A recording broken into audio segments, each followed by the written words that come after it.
What if the family you never wanted became the only thing worth fighting for? What if three orphan children could heal the deepest scars? Subscribe now and ring the bell to witness this powerful tale of unexpected love. Comment your location. Let's see how far this story reaches. Now let me tell you about the rancher who saved three children from a blizzard only to discover they would save him from himself. Guard rancher adopts three orphans, discovers Eldest is his secret son. Western family romance. Jake Sullivan stood before the mirror in his bedroom, performing the same ritual he'd done every morning for 5 years, tracing the path of the scar that ran from his left temple down across his cheek to his jaw. The wound had healed, but the memory remained fresh as the day the burning timber had kissed his face with fire. Some scars he'd learned went deeper than skin. Outside, November wind howled across the Montana plains, bringing with it the promise of the worst storm Thunder Valley had seen in a decade. His foreman Will had already moved the cattle to shelter, and the ranch hands were securing everything that could become a projectile in the coming blizzard. Jake pulled on his coat, avoiding his reflection. He had work to do and no time for the self-pity that lurked in mirrors and memory. Mr. Jake, Martha, his housekeeper of 15 years, burst through the door without knocking, a privilege earned through years of lardle service and motherly concern. "There's trouble on the road. We'll spotted an overturned wagon near Devil's Bend." Jake was already reaching for his rifle. "How many?" "Can't tell," through the snow, but Will heard children crying. Children. Jake's chest tightened. "Saddle Tempest. Tell Will to bring the sledge and medical supplies." In this storm, especially in this storm. The wind hit him like a physical force when he stepped outside, snow already falling so thick he could barely see the barn.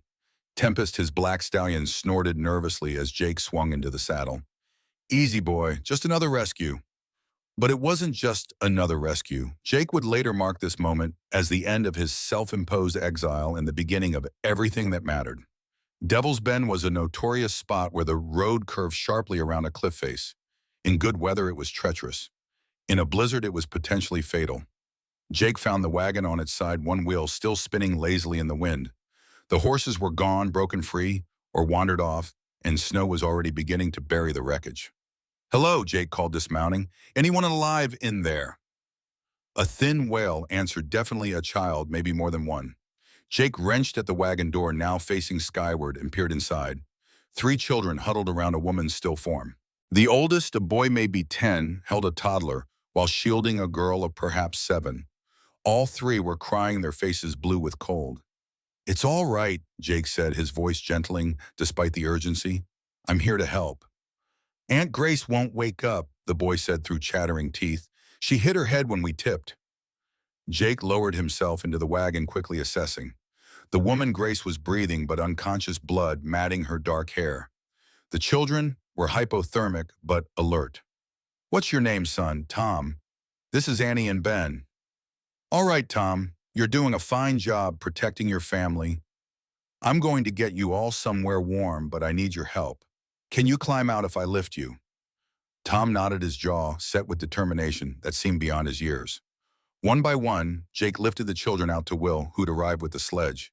Annie clung to him, sobbing into his coat, while baby Ben reached for him with chubby arms, whimpering, "Up, up." Grace was harder. Unconscious, she was dead weight, and Jake had to be careful not to worsen any injuries. As he lifted her, her eyes fluttered open briefly. "The children," she whispered. "Safe. All safe." She smiled faintly before unconsciousness reclaimed her. Jake carried her to the sledge, noting, despite the circumstances, how light she felt in his arms, as if worry had worn her down to essentials. The ride back to the ranch was a nightmare of wind and snow. Jake rode alongside the sledge, Tom pressed against him for warmth, while Will drove with Annie and Ben bundled in blankets. Grace lay wrapped in Jake's own bearskin coat, her breathing shallow but steady. Martha met them at the door immediately, taking charge. "Guest rooms are ready, fires built up. Lord have mercy, look at these poor babies." Jake carried Grace upstairs while Martha hustled the children toward warmth and hot food. He laid Grace on the bed gently, struck by how young she looked, mid-20s, maybe with delicate features and hands that showed both education and hard work. "I'll tend to her," Martha said, shooing him out. "You see to those children. They're scared to death and asking for you."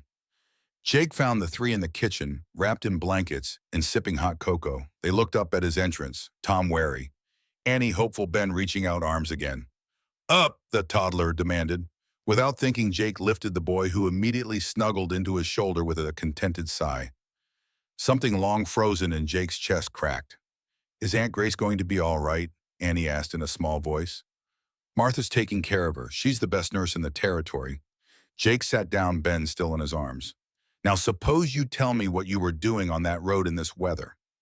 Tom straightened, trying to look older than his years. We were going to Thunder Valley. Aunt Grace has a teaching position there. Our mother died 2 months ago in Philadelphia. I'm sorry for your loss. Aunt Grace says we're starting over, Annie added. She says Montana is a place for new beginnings.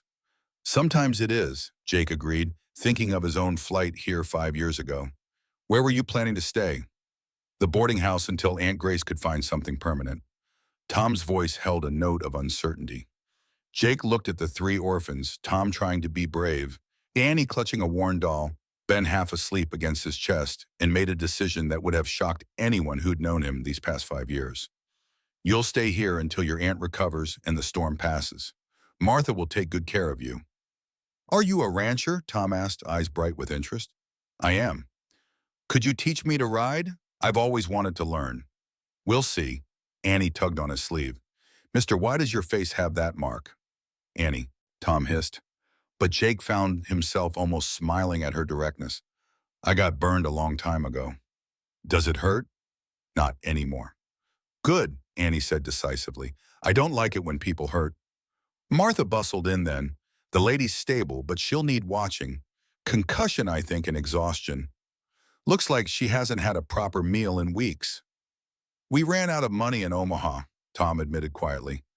Aunt Grace gave us her food. Jake's jaw tightened. Martha, these children need feeding. Proper feeding, and warm beds. Already on it. Come along, little ones. Let's get you cleaned up and settled. As Martha herded them out, Tom hung back. Sir, thank you for saving us. Jake, my name's Jake. Thank you, Jake. After they left, Jake stood in his empty kitchen, feeling the echoes of their presence. Children's voices in this house that had been silent for so long. It stirred memories he'd buried, plans he'd once had for family, for filling these rooms with laughter. He climbed the stairs to check on Grace. Martha had cleaned and bandaged her head wound, dressed her in one of the spare nightgowns kept for emergencies. In sleep, her face showed strain, worry lines too deep for someone so young, shadows under her eyes that spoke of sleepless nights. On the bedside table lay her effects, a worn purse, a locket, and a leather journal. The journal had fallen open, and Jake couldn't help but see the entry, November 15th. The children grow thinner despite my efforts. Tom tries to hide his hunger, giving portions to Annie and Ben. I've written to the school board in Thunder Valley, but if this position doesn't work out, I don't know what we'll do. Harold's threats grow more vicious. He wants the children, but not from love, there's something else. Rebecca warned me before she died, but the poison had already stolen her voice. Must protect them. Must get them somewhere safe. Jake closed the journal, his mind racing. Harold, presumably a relative. Threats. And poison. He looked at the unconscious woman with new respect. She wasn't just saving these children from orphanhood. She was running from something. Or someone. A soft knock interrupted his thoughts. Annie stood in the doorway, her little face worried.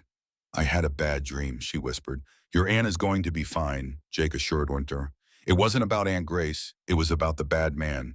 He was here trying to take us away. Jake knelt to her level. What bad man, sweetheart?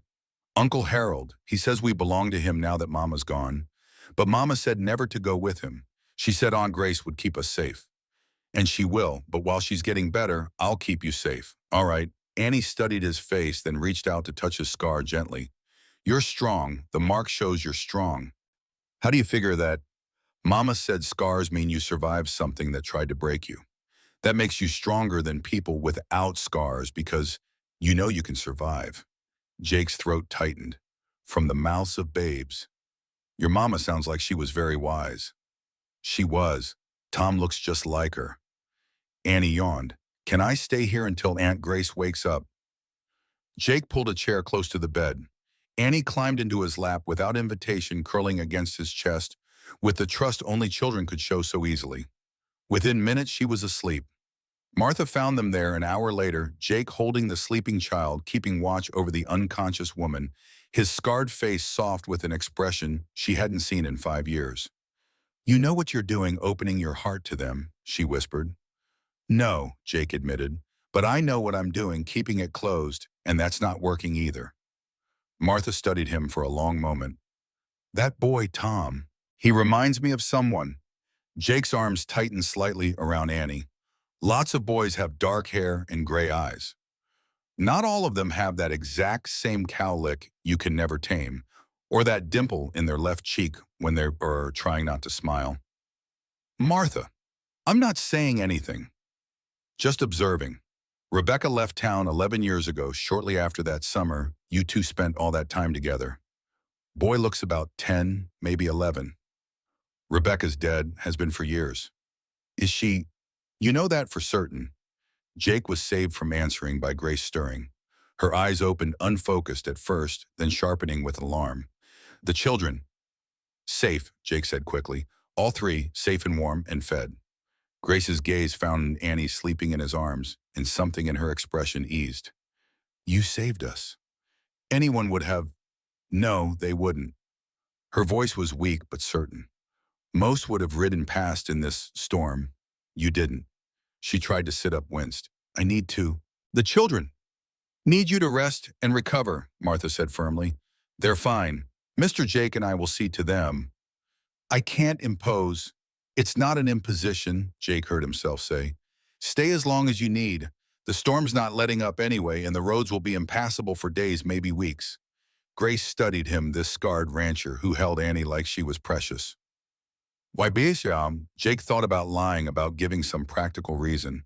But something in her eyes, a recognition of one damaged soul to another, made him speak truth.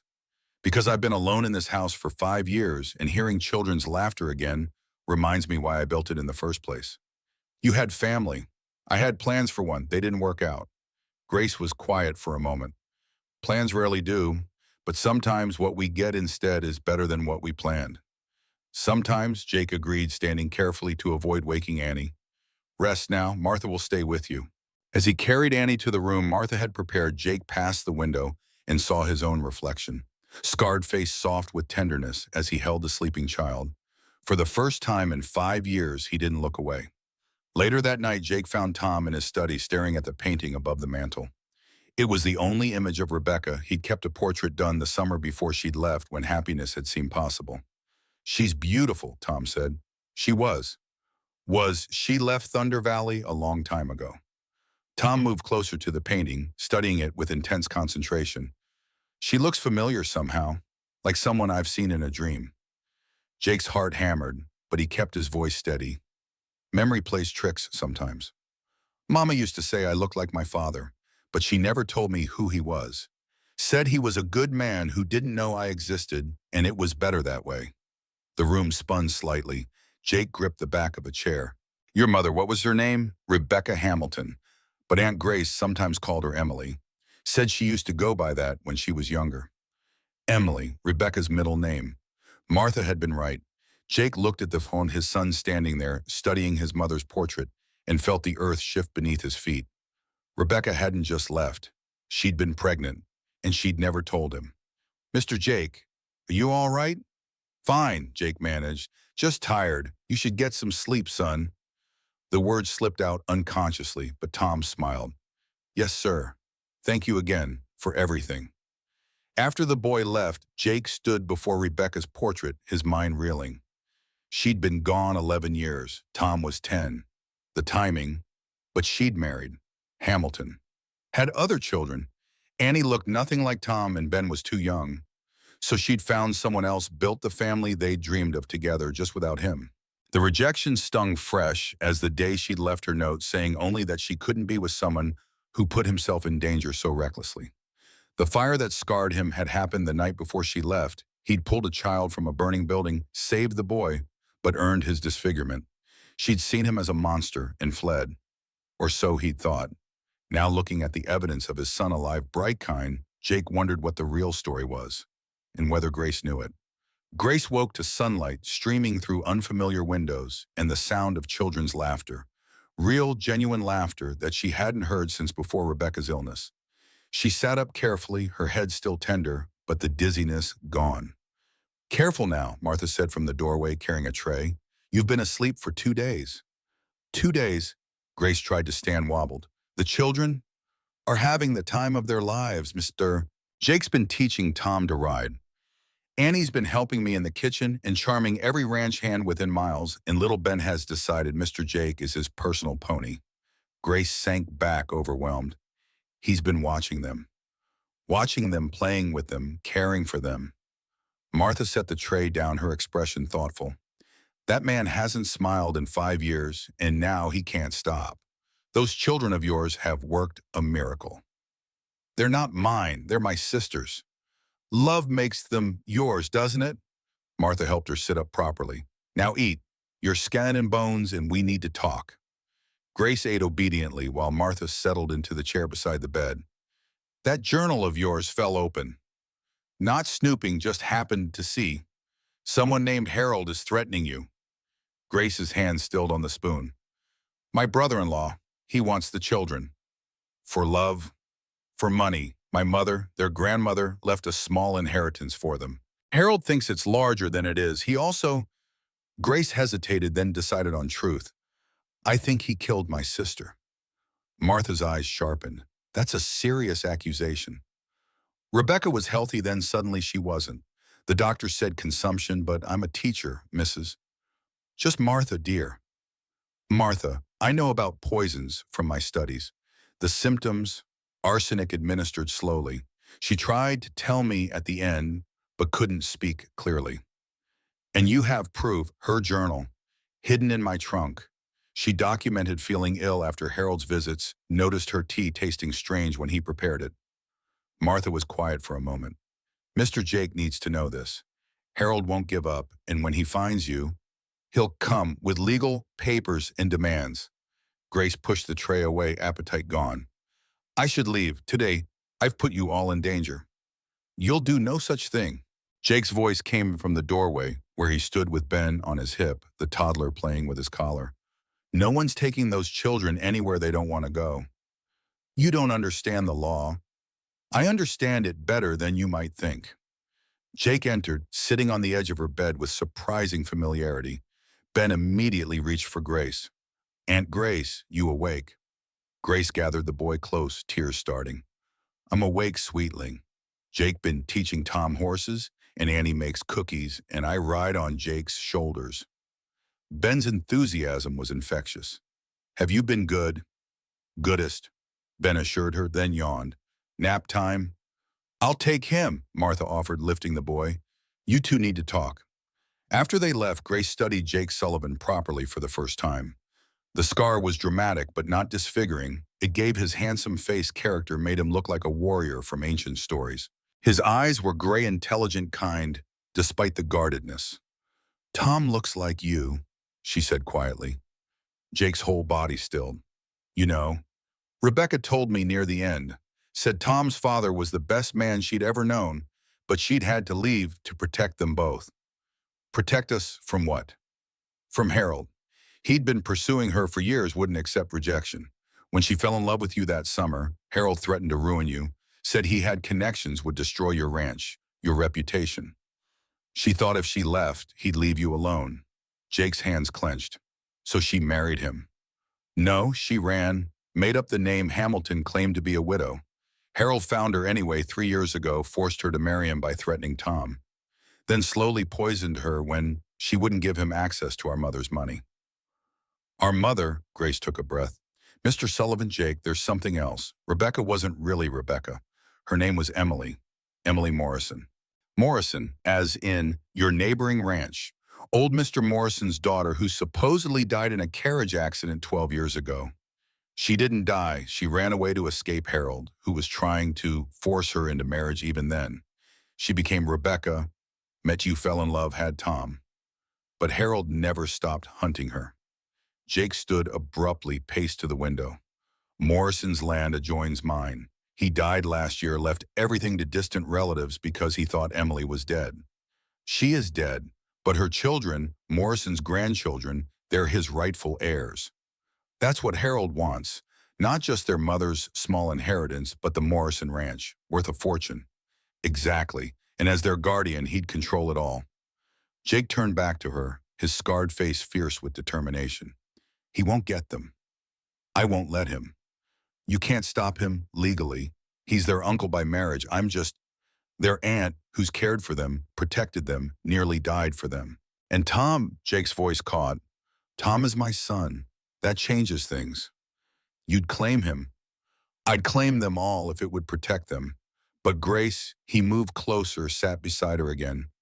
I need to know, why are you doing this?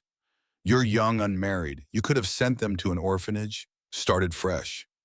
Grace looked down at her hands. You really want to know? Yes.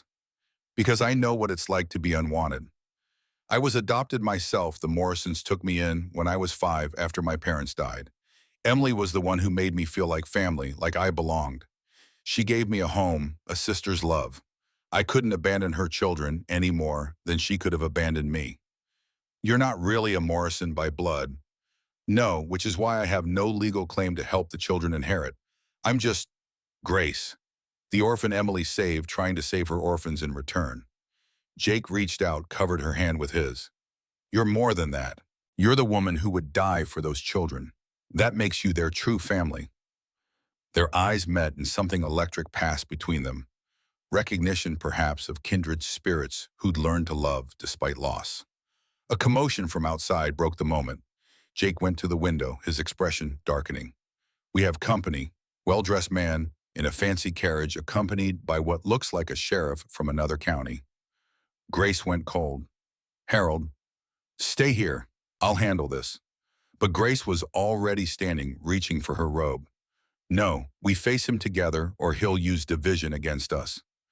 They descended the stairs and to find Harold Whitmore in the parlor, oily smile in place, legal documents in hand. He was everything Jake despised on sight, soft entitled, with the kind of cruelty that hid behind civilization. Grace, darling, you've led me quite a chase. Harold, Grace's voice was ice, and you must be Sullivan, the hermit rancher who's been harboring my children. They're not your children, Jake said evenly. Legally, they are. I have guardianship papers right here signed by a judge in Philadelphia. Grace has no legal standing. She's not even really their aunt, as I'm sure you've discovered. And you're not really their uncle, Grace shot back. You're their mother's murderer. Harold's smile never wavered. Such accusations. Grief makes people say terrible things. Sheriff Barnes, please retrieve my children. The sheriff looked uncomfortable. Mr. Whitmore, maybe we should discuss this. There's nothing to discuss. Those children are legally mine. No. Tom's voice came from the doorway where he stood with Annie and Ben Martha behind them. The boy's face was pale but determined. We won't go with you, Tom continued. Mama said never to go with you. She said you hurt her. Your mother was ill, boy, delirious. She was poisoned. Annie's small voice was clear. I saw you put the powder in her tea. You said it was medicine, but it made her sicker. Harold's facade cracked slightly. Children's imaginations. I have her journal, Grace interrupted, documenting every incident, every symptom after your visits. Meaningless without proof. Actually, a new voice said from the doorway, not meaningless at all. Everyone turned to see a distinguished older man enter, accompanied by Will and several ranch hands. Judge Patterson, the sheriff said, straightening. What brings you here? Justice Sheriff Barnes, and the truth. Judge Patterson looked at Harold with disgust. I've been investigating you for months, Mr. Whitmore. The suspicious death of your wife, the forged documents, the embezzlement from the Morrison estate. Morrison estate. Harold went white. Oh yes, I know all about Emily Morrison, whom you forced to flee, then hunted down and married under the name Rebecca Hamilton. I know about the slow poisoning documented not just in her journal, but in the testimony of 3 Philadelphia doctors who've come forward. You can't prove, I can and have, you're under arrest for murder, fraud, and embezzlement. As Sheriff Barnes reluctantly moved to arrest Harold, the man made a desperate lunge for Ben, perhaps thinking a hostage would help. But Jake was faster, his fist connecting with Harold's jaw in a satisfying crack that sent the man sprawling. That's for my son's mother, Jake said quietly. And if you ever come near these children again, I'll finish what she should have been able to ending you. Harold was dragged out screaming about lawyers and revenge, but no one paid attention. The children clustered around Jake and Grace Annie, crying Tom trying to be brave. Ben confused but sensing safety in Jake's arms. "It's over," Grace whispered. "It's really over." "Not quite," Judge Patterson said. "There's the matter of the children's guardianship and inheritance." "I'll take them," Grace said immediately. "As will I," Jake added, surprising everyone, including himself. "Tom is my son. I'll claim him legally and end the others if needed." Judge Patterson smiled. "Actually, there's a simpler solution. Mr. Sullivan, you're unmarried. Miss Morrison, or rather, Miss Grace, you're unmarried. If you were to wed, the children would have two legal guardians, making any challenge to their custody nearly impossible." "That's absurd," Grace said, though her cheeks pinked. "Is it?" Jake asked quietly. "You need protection and legitimacy. I need what these children have brought back to my life. Hope, purpose, family. You can't marry someone you've known for 3 days." "My parents met and married in 2, Martha interjected. "Lasted 57 years. This is different." "Is it?" Jake took her hands.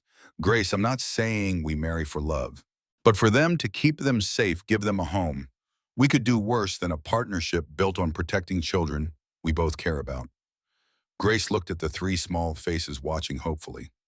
Tom, who deserved to know his father. Annie, who'd already lost so much. Ben, who'd been calling Jake Papa since the second day. "All right," she whispered. "For them." But even as she agreed, Grace knew she was lying to herself. It wasn't just for them. It was for the way Jake held Ben like he was precious. For how he taught Tom with patience and pride. For how he'd knelt to Annie's level and let her touch his scar without flinching.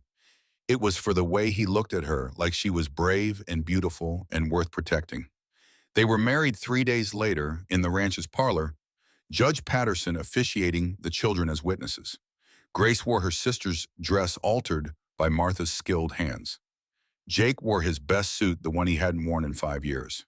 "Do you, Grace Morrison, take this man?" "Actually," Grace interrupted, "there's something else. Judge, that inheritance from the Morrison estate, Emily's children are the rightful heirs, aren't they?" "They are indeed. The estate is worth approximately $500,000 plus the ranch lands." Everyone gasped, except Grace, who continued calmly. "I want it placed in trust for the children until they're of age. Jake and I will be trustees, but the wealth remains theirs." "Grace, no," Jake protested. "That money could complicate everything. I've seen what money does to families. I won't have it poisoning ours." She looked at him steadily. "We'll build our own wealth, our own life. The children's inheritance stays theirs." Jake studied her, this remarkable woman who'd give up a fortune to protect the family they were creating. "All right, their money, their choice when they're old enough." The ceremony continued, simple and sweet. When Judge Patterson pronounced them married, Jake kissed Grace softly, a promise more than passion. "Yay," Annie cheered. "Now we are really a family." Tom stood straight, her pride shining in his eyes that looked so like Jake's. "Can I call you Pa now?" Jake's voice was rough. "I'd be honored." Ben, not to be left out, raised his arms. "Papa, Mama, up." They lifted him together, standing there in the parlor, a scared rancher and a brave teacher, 3 orphan children, and Martha crying happy tears in the corner. It wasn't the family any of them had planned, but as Grace had told Jake that first night, sometimes what we get instead is better than what we planned. That evening, after the children were asleep, Jake found Grace on the porch, wrapped in a shawl, watching the stars. "Regrets?" he asked. "No, you've gone." "None." He sat beside her, careful to maintain respectful distance. They were married, but still strangers in many ways. "Grace, I want you to know I don't expect anything from this marriage except partnership in raising the children. Your room is yours, your choices are yours. And if I want more than that someday," Jake's breath caught, "then we'll discuss it someday." Grace smiled, a secret, knowing smile. "Someday, then." They sat in comfortable silence, watching stars wheel overhead. Inside, 3 children slept safely, no longer orphans, but beloved. Tomorrow would bring challenges, running a ranch building, a school, learning to be parents and partners. But tonight they had this, a scarred rancher who'd learned to hope again, a brave woman who'd risked everything for love and the beginning of something that might someday become the love story neither had dared to dream. Spring came to Thunder Valley with an explosion of wildflowers and the sound of children's laughter echoing across Sullivan Ranch. 6 months had passed since the hasty marriage, 6 months of careful partnership evolving into something neither Jake nor Grace had quite expected. Grace stood in the doorway of the barn watching Jake teach Tom advanced riding techniques. Her son, she could think of him that way, now sat tall in the saddle, his confidence blooming under his father's patient instruction. Keep your weight centered, Jake coached. Trust Copper to know his job. Like you trust Tempest. Exactly like that. Partnership, not domination. Grace smiled at the philosophy that Jake applied to everything horses' children in their marriage. He never pushed, never demanded, just offered steady presence and waited for trust to build. Mama Grace, Annie ran up braids, flying, clutching a bouquet of wildflowers. For the school, for your desk. The school. Grace's pride and joy built with community effort on the corner of Sullivan Land. 23 students now ranging from age 5 to 15 learning not just reading and arithmetic, but also practical skills from various volunteers. Jake taught horsemanship, Martha cooking and medicine. Even some of the Cheyenne elders came to share their knowledge. They're beautiful, sweetheart. Should we put them in water? After you see what Ben did. Annie grabbed her hand, pulling her toward the main house. They found Ben in the kitchen with Martha covered in flour but beaming proudly. I made biscuits, by myself mostly. Mostly. Martha agreed, ruffling his hair. Only had to rescue them twice from complete disaster. They're slightly blackened, Ben admitted, but Jake says that adds character. Jake says that about everything. Grace laughed, but her heart warmed at how naturally Ben had adopted Jake's philosophies. Speaking of Jake, Martha said with studied casualness, that man's been building something in the old storage shed. Won't say what, but he measures you with his eyes when he thinks you're not looking. Grace blushed. The careful distance they'd maintained was shrinking daily, filled with lingering glances, almost touches, an attention that had nothing to do with awkwardness and everything to do with want. Probably something for the school, Grace said. Mm-hmm. Martha's knowing smile said she wasn't fooled. That why he asked me your favorite color for the school? Before Grace could respond, Will burst through the door. Mrs. Sullivan, rider's coming. Fancy carriage looks official.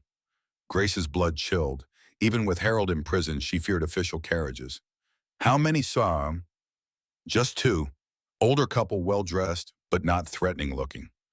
Jake appeared, Tom at his side. I'll handle it. We'll handle it, Grace corrected. Together, remember. He smiled, that soft expression that transformed his scarred face into something beautiful. Together. The carriage was indeed fancy, but the couple who emerged were anything but threatening. The woman was perhaps 60, elegantly dressed, but with kind eyes. The man, slightly older, had the bearing of someone used to authority, but comfortable with it. Mr. and Mrs. Sullivan, the woman asked. Yes, Jake responded, his arm naturally finding its way around Grace's waist. I'm Margaret Morrison Blackthorne. Emily Rebecca was my daughter. Grace gasped. Tom, who'd been hanging back, stepped forward. You're my grandmother, but Mama said you were dead. Margaret's composure cracked, tears starting. Oh, my dear boy, you look just like her. She looked at Grace. And you're Grace, the sister she chose. She wrote about you constantly. She wrote to you. Grace was stunned. For the last 5 years of her life. Secret letters sent through a friend. She couldn't reveal where she was. Harold had threatened to destroy anyone who helped her. But she wanted me to know about Tom, about the family she'd built. Then you know, Jake started, that you're Tom's father, and Emily loved you desperately, Mr. Sullivan. Leaving you was the hardest thing she ever did. Why? Jake's voice was raw. Why didn't she tell me? Margaret's husband, Robert, spoke for the first time. Because Harold had evidence that could have sent you to prison. What evidence? I've never. The fire, the one where you saved the Jameson boy. Harold had paid witnesses ready to swear you said it for glory that the boy was planted there. It wouldn't have held up in honest court, but Harold had judges in his pocket then. Jake sank onto the porch step, Tom immediately going to his side. The boy's hand on his shoulder was steady and grounding. She left to protect me. She left to protect you both. She knew Harold would destroy you to get to her, and she couldn't bear it. Then when she discovered she was pregnant, Margaret wiped her eyes. She said Tom was her blessing and her heartbreak proof of love, but also of loss. Why are you here now? Grace asked gently. Harold's trial revealed everything. We know the truth now about Emily's fake death, her life as Rebecca, her real death. We know about you, dear Grace, and how you saved our grandchildren. We've come to thank you and to make amends. There's nothing to amend, Swim. There is. Robert pulled out documents. The Morrison estate. It's rightfully the children's, but Margaret and I want to add to it. Our own wealth accumulated over 40 years. We have no other heirs. That's not necessary. It's not about necessity, Margaret interrupted. It's about family. You've given us back our grandchildren, our legacy. Tom, Annie, and Ben will want for nothing. We don't want money, Tom said suddenly, his young voice firm. We have everything. We have Jake and Mama Grace and Martha's and the ranch. We have a home. Margaret smiled through her tears. Spoken like Emily's son, but the money will wait for you for college for dreams we can't imagine yet. She turned to Grace. And you, my dear, Emily wrote that you were the sister of her heart, not blood. That makes you my daughter now if you'll have me. Grace felt tears start. The orphan who'd never belonged anywhere suddenly had a mother-in-law offering acceptance love family. I'd be honored. The visit lasted 3 days. Margaret and Robert stayed at the ranch getting to know their grandchildren, sharing stories of Emily's childhood that made Tom glow with pride and connection. They approved wholly of Jake, seeing how he was with all 3 children, patient, protective, proud. On their last evening, Margaret found Grace alone in the garden, tending the vegetables with the same care she gave everything. You love him, Margaret said simply. Grace didn't pretend to misunderstand. Yes, but you haven't told him. We married for the children. I don't want to complicate. My dear girl, love doesn't complicate. Fear complicates.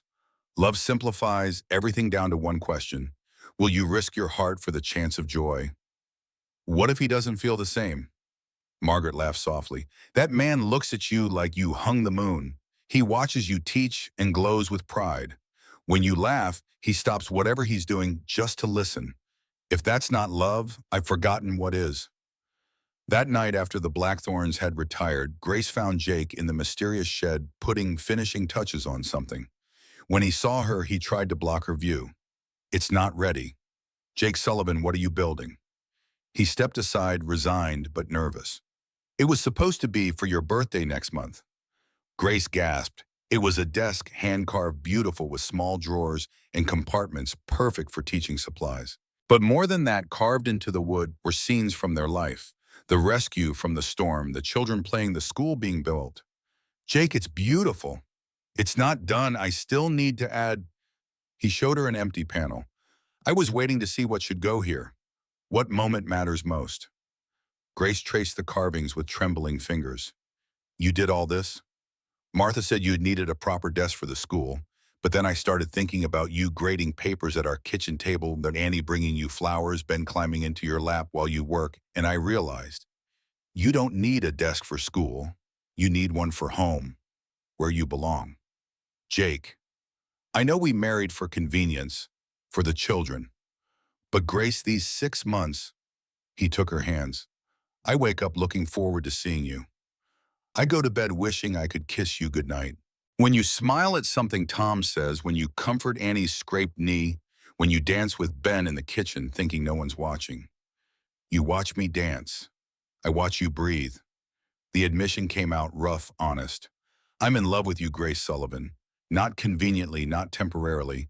Completely and irrevocably in love with my wife. Grace's tears came freely now. I love you too. I have for months. Maybe since that first morning, when I saw you holding Annie, your scarred face so gentle, so careful with her trust. Jake cupped her face, thumbs, wiping her tears. We're fools, aren't we? Married 6 months and never kissed properly. Then perhaps we should rectify that. Their first real kiss was worth the wait, soft and sure, passionate and promise-filled, tasting of hope and home and forever. When they pulled apart, both were breathless. The empty panel, Grace whispered. I know what goes there. What? us, now. The moment we stopped pretending and started living. Jake laughed, lifting her off her feet and spinning her. Then I better get carving. Tomorrow, tonight. Grace pulled him toward the door. Tonight, I want my husband to take me home. To our room, our bed, our life together. Grace, are you sure? I've never been more sure of anything. They walked hand in hand to the house past the rooms where three children slept safely past the kitchen, where they'd built a family meal by meal, to the master bedroom that had been Jake's alone for too long.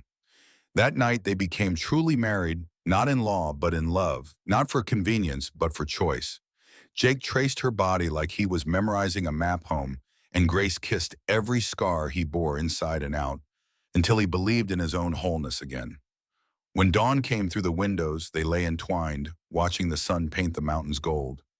No regrets, Jake asked, echoing his question from months before. Only one. His body tensed. What? That we waited 6 months to do this? His laughter rumbled through his chest. We have a lifetime to make up for it. A lifetime, Grace agreed. That might just be enough. A soft knock interrupted them. Papa, Mama, Grace bends awake and he says he needs pancakes immediately or he might die. They laughed, reaching for robes. We're coming, Annie. Are you really married now? Annie's voice was curious. Martha says you were only half married before, but now you're all married. Grace opened the door to find all three children in the hallway, Tom grinning knowingly, Annie bouncing with excitement, Ben reaching up for morning hugs. Yes, sweetheart, Grace said, scooping Ben up while Jake pulled the other two close. We're really married now. Good, Tom said simply. It's about time. They all went down to breakfast together, Martha taking one look at their faces and beaming. Finally, I was about to lock you two in a room until you figured it out. The day continued normally, chores lessons, the rhythms of ranch life, but everything felt different, brighter, more solid, like a foundation that had been good was now unshakable. A week later, the whole town gathered for the school's first completion ceremony. 8 students had finished their basic education, ready for trade training or further study. Grace stood at the podium Jake had built, looking out at the crowd, ranchers and townspeople, even some Cheyenne families who'd begun sending their children. Education, she began, is not about making everyone the same. It's about giving everyone the tools to become their best selves. These 8 students have worked hard, learned much, and are ready for their next adventures. She called each student forward, presenting certificates she'd hand-decorated. But the biggest surprise came when Tom stood up. I want to say something, he announced, his young voice carrying. 6 months ago, I was an orphan. My mama was dead, my uncle was evil, and I thought I'd never have a father. Then Jake and Mama Grace saved us.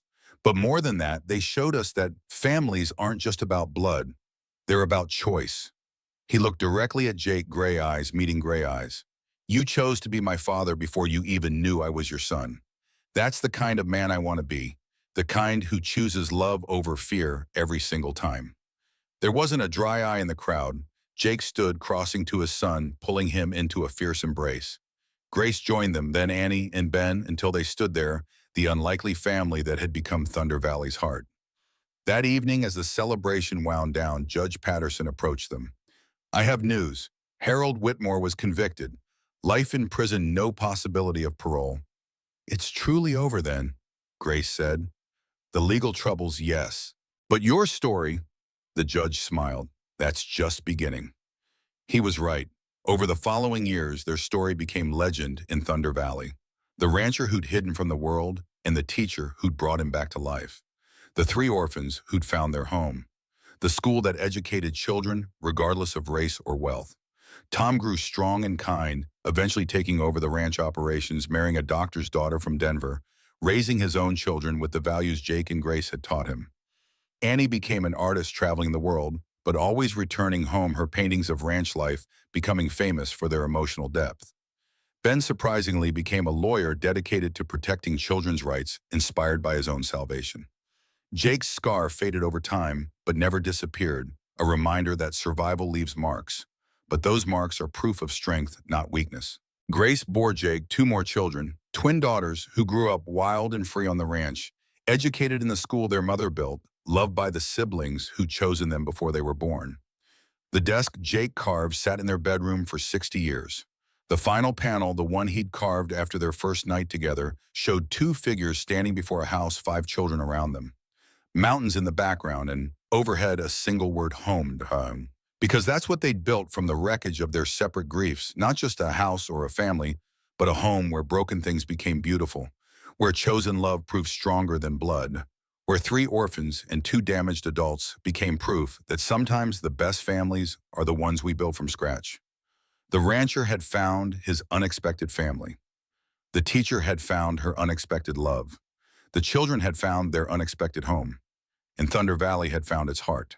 Years later, when people asked how Jake Sullivan went from hermit to patriarch, from scarred recluse to beloved father and grandfather, he'd touch his faded scar and smile. A woman and three children got caught in a blizzard, he'd say.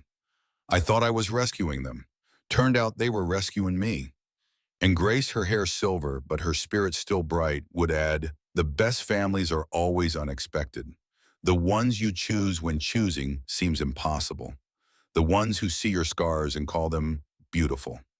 Then they'd sit on their porch watching grandchildren play where once there had been only silence, and know that every scar, every loss, every moment of pain had led them here to this ranch, this family, this love that had started with a blizzard and would last long after the last snow melted from the Montana mountains. The unexpected family had become exactly what they were meant to be: home.